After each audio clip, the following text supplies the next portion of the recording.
Welcome, friend, to the Soul Social Podcast, Episode 1. I'm your host, Scott Riley, the founder of Time, Space, Attention. And I'm going to be inviting different creatives and healers to join me on the podcast to share their wisdom and experience with the Soul Social Club. This podcast has a novel format because members of Soul Social Club are invited to join the podcast recordings live on Zoom and interact with the guests as well. So if you want to get involved with the next live podcast, you can join Soul Social Club on timespaceattention.com/club. As for today's podcast, I invited my good friend, Dr. Quiery, to help kick things off. Aisling is an incredible healer, bringing mind, body, spirit work to the medical model. And on today's podcast, Aisling shares about her journey to Peru with the world-renowned Dr. Gabor Mate, and talks a little bit about training in his compassionate inquiry methodology as well. During the recording, Aisling invited one of the Soul Social Club members to take part in a live demo of compassionate inquiry. But I've decided to cut that specific part from the public podcast in order to respect the therapeutic container that was opened up. If you decide to join Soul Social Club, you'll get access to the full unedited video podcast and have the opportunity to observe this compassionate inquiry session in action. But you can get everything else right here. So I'll invite you to just relax and enjoy listening to the Soul Social Podcast, Episode 1, with Dr. Aisling Quiery. Aisling, welcome to the Soul Social Podcast. Thank you very much, Scott. It's lovely to be here. Thank you. Really exciting to come to this stage where we're doing this recording, having first met in the Irish Sea, or probably on the coast just before going into the sea together. Aisling and I met, I think it was probably Christmas 2018 at a running and sea swimming event that I used to do weekly. And we have a very good mutual friend, shout out to Michael if he listens to this, who brought us all together. And well, that was a wonderful experience. I feel like it was probably months later when we jumped on a call that we really started to get to know each other a little bit better. Yes, I remember that. Yeah, so I met at Dash and Splash. Me and Michael came along to Dash and Splash, and then we had a phone call a few months later, and I was just heading off to the jungle to Peru to do a retreat, to be a participant in a retreat run by Gabor and the Shipibo healers, a plant medicine retreat. And I was really nervous. I was absolutely terrified. And Michael said that you had been to the jungle as well. So we had a conversation about it, which was really helpful. I still remember that. I still remember you saying, it's all going to be fine. It's exciting. It's exciting. And it was, it was fine and it was exciting. But it was interesting because I have struggled with anxiety for most of my life. And people say before you go into these ceremonies and these big experiences, it often sort of churns up a lot of stuff. And I remember my anxiety went through the roof in the run up to going to the jungle for a few weeks before. And that's really what I worked with the whole time that I was there. So, yeah. How did the opportunity to travel out there in the company that you did come to be? Because it wasn't just like any ayahuasca retreat, it was a very special one. Yeah. So it's kind of amazing. In Gabor's latest book, The Myth of Normal, there's a chapter near the end. I can't remember which chapter, but it's called Jesus in the Teepee, and he describes a retreat that he ran in the jungle where he was sacked from his own retreat by the healers, and I was on that retreat. So it was for health, people working in health, a lot of coaches, doctors, therapists, and my journey to get there was quite a long one, but I was working in Edinburgh as a GP. I'd fairly recently qualified, and I was running a clinic for people who inject heroin. And I was struggling, I think, professionally and personally. I was struggling professionally to know how to really help people. I found the medical model was limited.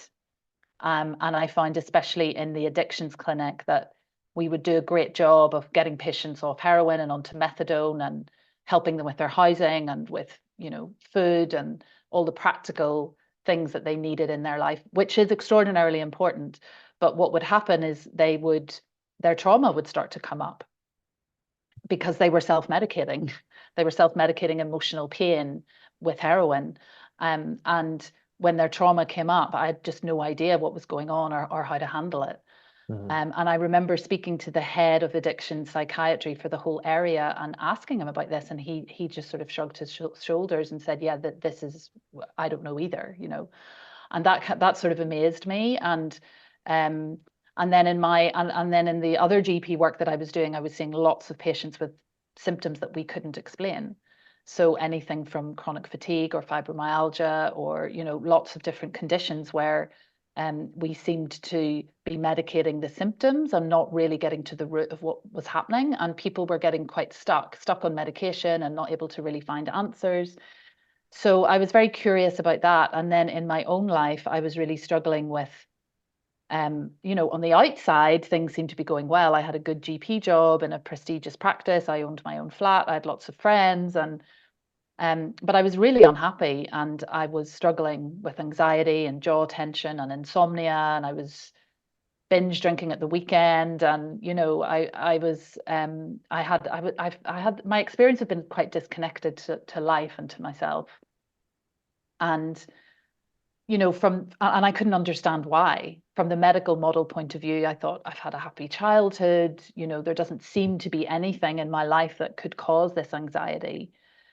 And from the medical model viewpoint, anxiety is something that we have, that's in us, that we acquire, like some kind of illness or disease, and we just try to make it go away. So there was no explanation, and the only explanation that I had was, well, there's something wrong with me. And I felt very alone in my life as well, and I'd felt alone my whole life. And so that was sort of the struggles that I was kind of dealing with. And I found the job pretty stressful, and I was coming home with headaches, um, and I was feeling pretty stuck. And then it was a patient actually in the addictions clinic who kind of almost whispered to me and said, by the way, you should check out ayahuasca or plant medicines, because this is what a lot of us are using to heal ourselves. And I had no idea what he was talking about. And then my sister gave me a book, In the Realm of Hungry Ghosts, which is Gabor's book on addictions. And I read that and I loved it. And I read When the Body Says No. And this seemed to be the missing piece for me. And that really started a journey of my own healing. And that ran in parallel with what I was discovering about the medical model. So Gabor came to do a 2-day workshop in Cork in 2018. And I remember, and by that point, I'd been working with plant medicines, and I had my own coach, and I was really starting to look at the struggles I had with anxiety. And I knew I had to speak to him. And I tried to speak to him on the first day, and he said, no, I'm too busy. And the second day, I remember I got up at 6 a.m. and went to the book signing and got in the queue, and he signed my book. And I'll always remember that first conversation that I had with him, because I said, I love your work, and I feel very alone in the medical system, because I'm looking wider than than what the medical model has to offer, and I'm looking at these other healing modalities, and many of my colleagues aren't on the same wavelength as me, and I feel very alone. And he said, well, so what? Just keep doing what you're doing. So what if you feel alone? That's okay. And I kept saying it, no, but I feel really alone. I feel isolated. And he looked at me and he paused and he said, tell me, that aloneness, how far does that go back for you? Mhm. And it just hit me like doof, because I realized in that moment that it went back as long as I could remember. I could never remember not having this perception of being alone. And that was my first experience really of compassionate inquiry, that one short conversation. Mhm. And then he said, you should come to the jungle. I'm running a retreat next year in the jungle. And I thought, wow, amazing. And then I didn't hear anything for ages. And then the invitation came to, I had to apply, and I ended up at this retreat, which of course I thought I wasn't good enough for, and why should, what was I doing there, and all of that. And it was extraordinary. It was life-changing. And I saw, the Shipibo healers, who are the indigenous medicos. They're called the jungle healers in Peru, um, who have work with plant medicine, work in a shamanic kind of healing way. And I saw them work in a way that was really extraordinary. And I saw physical symptoms shift in front of my eyes. I saw people healed from stuff that just wasn't possible in the medical model. And I came away with some very powerful lessons for myself also. And, I just thought we've got to be able to do this. We've got to be able to integrate some of this into the medical model. I mean, this is incredible. And I also came away thinking I want to be able to do that. I want to be able to do what Gabor does. So it was 6 months later that I then signed up to the compassionate inquiry training. He had just started doing that training.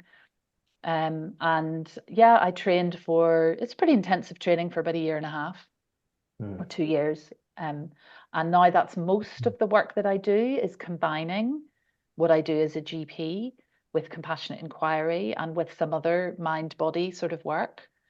And it's wonderful because I now understand my story much more deeply. I wouldn't describe myself as anxious anymore. I sleep through the night. I don't drink. I'm much happier. I feel connected. I feel joy. I feel connected to people around me and to life. And I understand many of the medical symptoms that my patients present with. And it's no longer, oh, that's strange. I wonder what that is. Let me see if I can make it go away. That's completely shifted to, okay, let's ask a few questions and see if we can understand what's going on here. And it's very powerful for people. I think many people come away with a much deeper understanding of it's not that there's something wrong with them.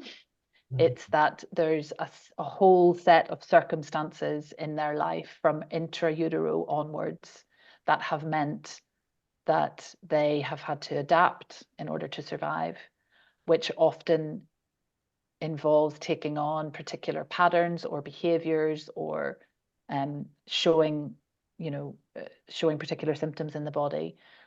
And it all makes sense.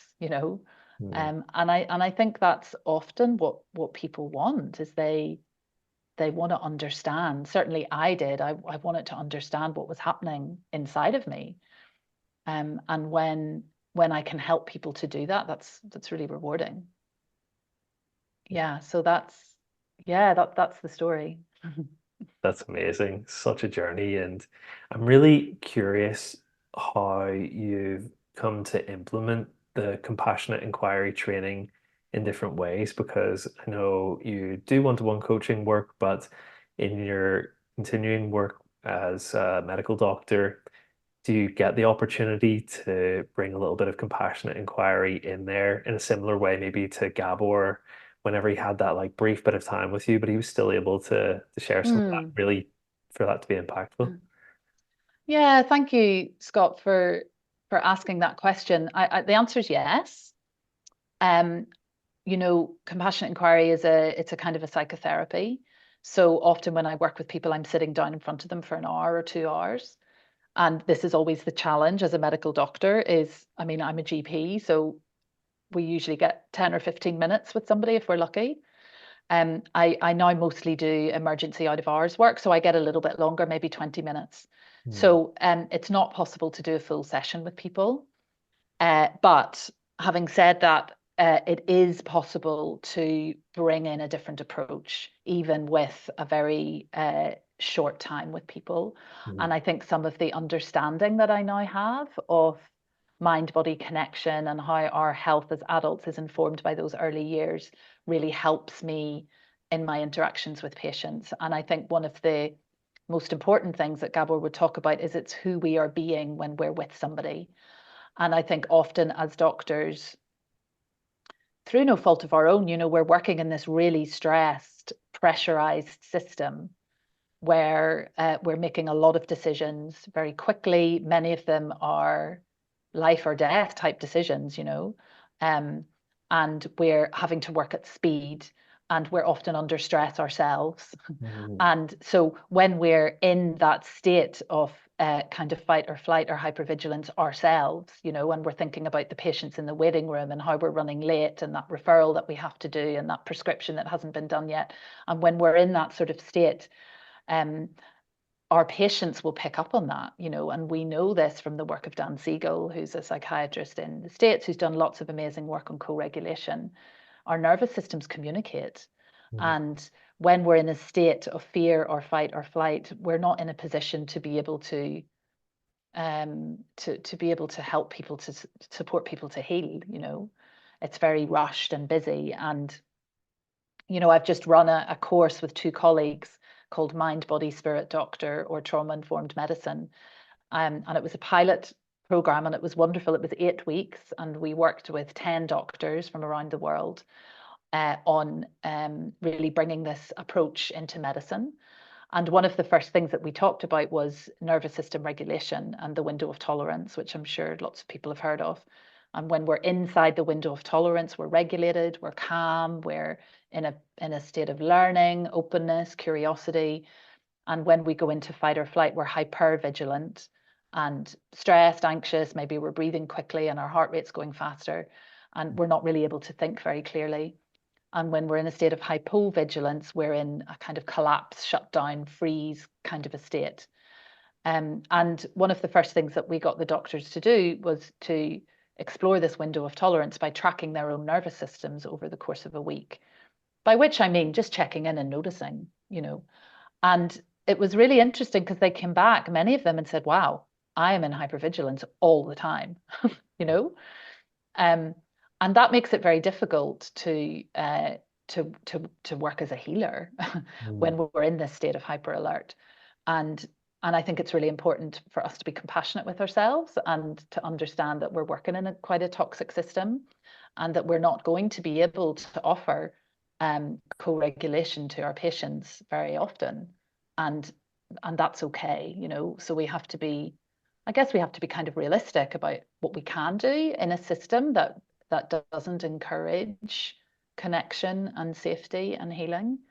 Um, but I think there's little nuggets of this work that I've been able to offer people that have made a huge impact. And maybe I can share a couple of recent examples that might be helpful to sort of explain this. So I was talking to a patient last week who had very severe anxiety, and he was ringing because he was having problems with his bowels, with constipation, and he had IBS, which is irritable bowel syndrome, um, quite badly. And he struggled with swinging between constipation and diarrhea, and he was really worried about it. And I took a brief history, and he'd had lots of tests and they'd all come back normal. And this is very common in the medical model, that we do lots and lots of tests and they come back normal. And then we reassure our patients, oh, there's nothing wrong. And the patient is saying, but I'm sick and I feel terrible. And there's this kind of mismatch. Like as doctors, we're sort of happy that we can reassure, but the patient is often left not very reassured at all. So he had been reassured that there was nothing kind of wrong with his bowels, but he had anxiety and he was really, really worried. And he thought he had bowel cancer. And, he was a young person and he didn't have bowel cancer, but his anxiety meant that this story was kind of running away with him.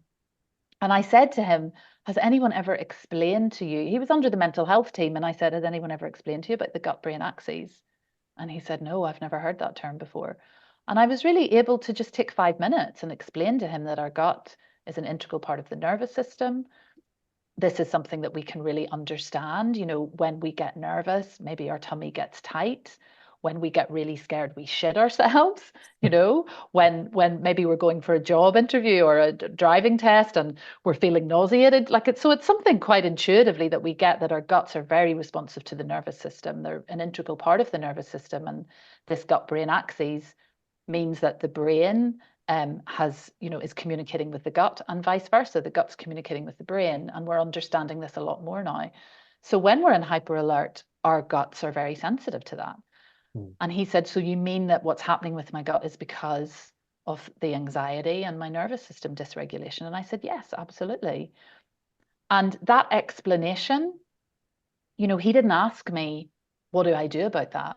he was just so relieved that he had an explanation, that he understood what was going on with him. And Mm-hmm. I think this is one of the problems with the medical model, is that we split the mind and the body. So his psychiatric team wouldn't talk to him about the gut because that's part of the body. Psychiatry is above the neck. But of course, we know that that's not the case. And, you know, there's a whole new field opening up of psychiatric nutrition, the gut biome, and how what we eat influences inflammation and what happens in our brain. And, you know, so we're getting much better at this, but it still hasn't penetrated down to individual patients. So that's one example of a very basic understanding of mind, body, and nervous system regulation can really help somebody. And it didn't take me long to explain that. Mm-hmm.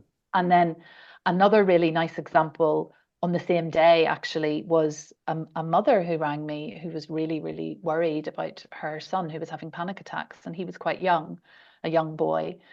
And, you know, the GP had examined the child and reassured him that all was well, but the child was really, really worried because he was getting chest tightness, and he was really worried there was something wrong with his chest. And the GP said, we'll send you for a chest x-ray to reassure you. And of course, the chest x-ray, and we know this, that if we test, and we know this from the data, if we test unnecessarily, it actually usually adds to the fear and anxiety, because our brains and our bodies are then going, oh, well, this is being investigated, so there must be a reason to investigate it, so there must be something wrong, you know. Mm-hmm. So a chest x-ray wasn't indicated, but it was done, and the child became more and more worried because he had been for this chest x-ray. And we know, again, from the work of Dan Siegel and co-regulation, that children can't regulate their own emotions. They're not able to emotionally regulate, and they need the presence of a loving adult who's attuned and regulated themselves in order to be able to regulate their own emotions until they learn how to do that. So this is very, very important in infancy and all through childhood. So that a child can become overwhelmed very easily, and children live very much in the present moment. So for them, if they have a strong emotion, it's like it's going to last forever. So they need a regulated, loving adult to hold them emotionally in that experience. So to me, it was really obvious. You know, I asked a little bit about the anxiety. When does he get anxious? And she said, well, he only seems to be anxious around me. Mm-hmm. And, you know, when he goes and plays with his friends or does this or does that, like he's okay. And it was really obvious to me, really, in a few moments, that this child was responding to her nervous system. And I said to her, what's going on for you? Mm-hmm. And she was really anxious, had various things happen in her life recently, was crying on the phone, was, you know, was really struggling. And just having that basic understanding of co-regulation, you know, I said to her, you don't need to worry about your son. You need to look at your own anxiety. And as soon as you are regulated and you're able to be in your window of tolerance, he's just going to respond to that. So there's no need to do any more tests on the son, or like the focus needs to come right away from him, you know. And this is, and I think I see this over and over again in medicine, is that if there is something up with the child, we focus in on the child and we don't look enough at the system that the child is in, the family system, and what's happening in the family environment, because the child is simply expressing what's going on in the wider family. And I think this is something, I think we have a few big blind spots in medicine, and this is one of them, is that we don't appreciate, I think we see human beings as individual organisms that almost operate in a vacuum, you know. So somebody comes in and we're focusing on their biology and what's happening within them, and we don't zoom out enough and look at what's the context in which that person grew up, what's the context in which they're living, and the wider society. And we don't have an appreciation of how we're absolutely connected, interconnected beings, you know, absolutely intricately connected to our environment, to human beings around us, and, you know, we're part of a whole ecosystem. And we know this from, I mean, we've known this for the centuries, you know. And there's a psychoanalyst who was around in the 40s and 50s in England called Winnicott, and he said there's no such thing as a baby. And what he meant by that is that a baby doesn't exist alone. It's part of a unit with the caregiver, usually the mother. And and they're just one unit, and that's how we have to view it. So, and baby has got no sense of self, so it, it derives all of its emotional well-being and regulation and everything from usually from the mother, or from whatever adult is around, and we need to understand that in order to understand why children, for example, get ADHD. So again, ADHD is something that we say this is something that a child has. They've acquired it, they've caught it, like they might catch the chicken pox, and then we have to do something about it. Whereas the compassionate inquiry view of ADHD, and Gabor has ADHD himself, or I guess he wouldn't even use that language, because having ADHD makes it sound like you have something. But he's got this adaptation of ADHD, which he explains as when the child is in the present moment and they don't have an emotional co-regulation and they become overwhelmed, then they check out. They leave the present moment because it's too stressful and it's too overwhelming. And when they do that enough, it then becomes how their brain is kind of wired.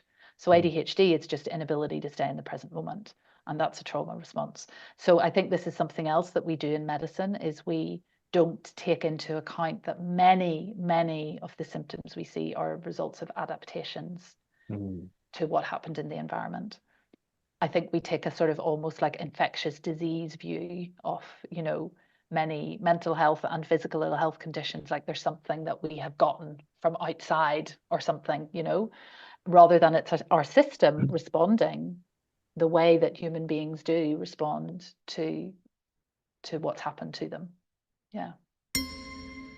That's where we're going to cut this episode short, because from here we transitioned into a live demo of Compassionate Inquiry with one of the Soul Social Club members, and while all involved feel like there's a lot of value in leaving that demo available to members of Soul Social Club to go back and watch and learn from, it may not fully honour the therapeutic process to share it with a wider audience. So if you do want to see the full unedited video podcast and this Compassionate Inquiry demo, you can do so by signing up to Soul Social Club on timespaceattention.com/club. And then you'll also be able to participate in the next live podcast with Tanya from Embodiment Academy. We'll be sharing about the unique work she's developed using movement as a means of emotional regulation. If you're really keen to learn more about Compassionate Inquiry, the best way is to experience it firsthand. I highly recommend getting in touch with Aisling, who also offers so much more, and avail of the opportunity to feel what Compassionate Inquiry is all about for yourself. I want to say a huge thank you to Aisling for sharing her time and energy and wisdom with Soul Social Club.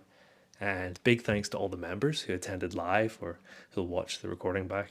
And I want to thank you for listening to the first episode of this brand new podcast.